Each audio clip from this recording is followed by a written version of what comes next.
అందరికీ నమస్తే.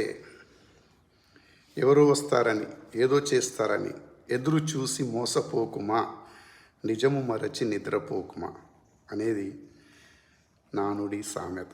అది నిజం కాదు. ఎందుకంటే నువ్వు ఎవ్వరి కోసం ఎదురు చూడవు, నీ ప్రయత్నము ఆపవు, నువ్వు పోరాడుతూనే ఉంటావు. ప్రతిరోజు మనసుతో పోరాడతావు, సమాజంతో పోరాడతావు, కాలంతో పోరాడతావు, గమ్యంతో పోరాడతావు. ఎప్పటికీ నీ ఆశ తీరదు అనేది తప్పు. నీ ఆశకు హద్దు లేదనేది నిజం. నీవు ఒకదానితో తృప్తి పడగలిగితే నీ జీవితంలో నీ గోల్ ఏంటో నీకు తెలిస్తే, గోలుకు డ్రీమ్కు తేడా వేరు. గోల్ అంటే అనుకున్న సమయంలో ఛేదించేది గోల్.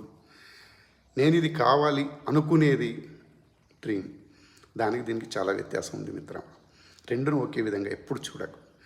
నీ కష్టం ఏందో నీకు మాత్రమే తెలుసు.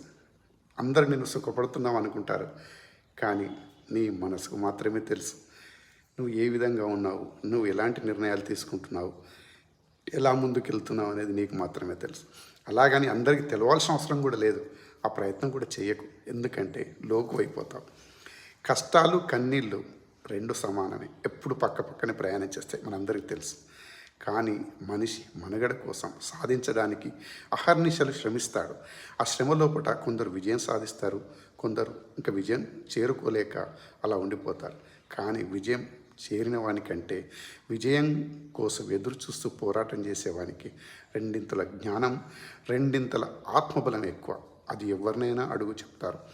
నీకు విజయం రుచి ఒక్కసారి తెలిసిన తర్వాత నువ్వు ఆగాలని కూడా ప్రయత్నం చేయవు. ఎందుకంటే విజయ పరంపర కొనసాగాలని ప్రతి మనిషి తన జీవితం మొత్తం పోరాడి మహామహులెందరూ ఈ కాలగర్భంలో కలిసిపోయారు. అలాగని వాళ్ళు ఆశ నిట్టూర్చు ఏదో ఒకటి చేసి వెళ్ళలేదు. సమాజానికి అంచెలంచెలుగా ఎదగడానికి మనిషికి ఏది అవసరమో అది చేసి నిరూపించి వెళ్ళిపోయారు. అందరినీ ఆదర్శంగా తీసుకో.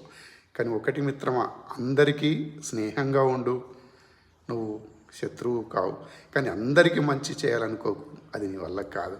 ఎందుకంటే మహామహులు ఎందరో ప్రయత్నం చేసి అందులో విఫలమయ్యారు. నువ్వు ఎంత మంచి చేసినా ఇక్కడొకటి గుర్తుపెట్టుకో, తన అవకాశానికి తన స్వార్థానికి నువ్వు మంచోడివైతావు, చెడ్డోడివైతావు. ఈ రెండు చేసేది ఎదుటివాడే, నీ చేతుల్లో ఏం లేదు. వాడు చేసే మంచి నువ్వు మంచివాడు అవుతావు, వాడు చేసే చెడు నువ్వు చెడ్డవాడివి అవుతావు. తన అవసరం కోసం నిన్ను మంచివానిగా చెడ్డవానిగా మారుస్తాడు నీ తోటి మనిషి. నువ్వైనా కావచ్చు, నీ పక్కవాడైనా కావచ్చు, దాంట్లో ఎటువంటి సందేహం లేదు. ఒక్కటి మాత్రం గుర్తుపెట్టుకో, విశ్వాసం వేరు, ఆత్మవిశ్వాసం అంతకంటే వేరు.